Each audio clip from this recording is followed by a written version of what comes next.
ಎಲ್ಲರಿಗೂ ನಮಸ್ಕಾರ. ನಾನು ಈ ಒಂದು ವಿಡಿಯೋದಲ್ಲಿ ನಿಮಗೆ ಮದ್ದನ್ನು ಮಾಡೋದು ಹೇಗೆ ಅಂತ ಹೇಳಿಕೊಡ್ತೇನೆ. ಮೊದಲು ಈರುಳ್ಳಿ ಮತ್ತು ಬೆಳ್ಳುಳ್ಳಿಯನ್ನು ಚೆನ್ನಾಗಿ ಕತ್ತರಿಸಿ, ಮತ್ತು ನೀವು ಸಂಬರವಳ್ಳಿಯ ತೊಪ್ಪನ್ನು ತಗೊಂಡು ಅದನ್ನು ನೀವು ಕಾಯಿಸಿ, ಮತ್ತು ಅದು ಡ್ರೈ ಆಗುವ ತನಕ ಕಾಯಿಸಬೇಕು. ಮತ್ತು ಇಲ್ಲಿ ಏನು ಮಾಡಬೇಕು, ಒಂದು ಬೌಲನ್ನು ತಗೊಂಡು ನೀವು ಕತ್ತರಿಸಿ ಈರುಳ್ಳಿ ಬೆಳ್ಳುಳ್ಳಿಯನ್ನು ಜಜ್ಜಿ ಒಂದು ಕ್ಲೋತನ್ನು ತಗೊಂಡು ಅದನ್ನು ಸಣ್ಣಗೆ ಜಜ್ಜಿ ಮತ್ತು ಅದರ ರಸವನ್ನು ನೀವು ಹಿಂಡಬೇಕು. ಮತ್ತು ಏನು ಮಾಡಬೇಕಂದ್ರೆ, ಇದು ನೋಡಿ ರಸ ಬಂತು ನೋಡಿ, ಮತ್ತು ನೀವು ಅದನ್ನು ಓಪನ್ ಮಾಡಿ ಸ್ವಲ್ಪ ಜಜ್ಜಿ ಮತ್ತು ಅದನ್ನು ಕ್ಲೋಸ್ ಮಾಡಿ ಹಿಂಡಿ.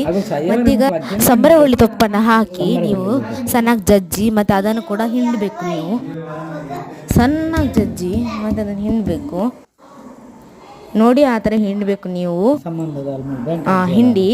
ಮತ್ತು ನೀವು ಈ ಥರ ಈ ಮಾತ್ರೆಯನ್ನು ನೀವು 1 ವರ್ಷದ ಮಕ್ಕಳಿಗೆ 1 ಮಾತ್ರೆ, 2 ವರ್ಷದ ಮಕ್ಕಳಿಗೆ 2 ಮಾತ್ರೆ ಆ ಥರ ಕೊಡಬೇಕು. ಅದನ್ನು ಚೆನ್ನಾಗಿ ಜಜ್ಜಿ ಅದನ್ನು ಆ್ಯಡ್ ಮಾಡಿ ಮತ್ತು ಜೇನುತುಪ್ಪ ಆ್ಯಡ್ ಮಾಡಿ, ಮತ್ತೆ ಮುಗೀತು. Subscribe my channel.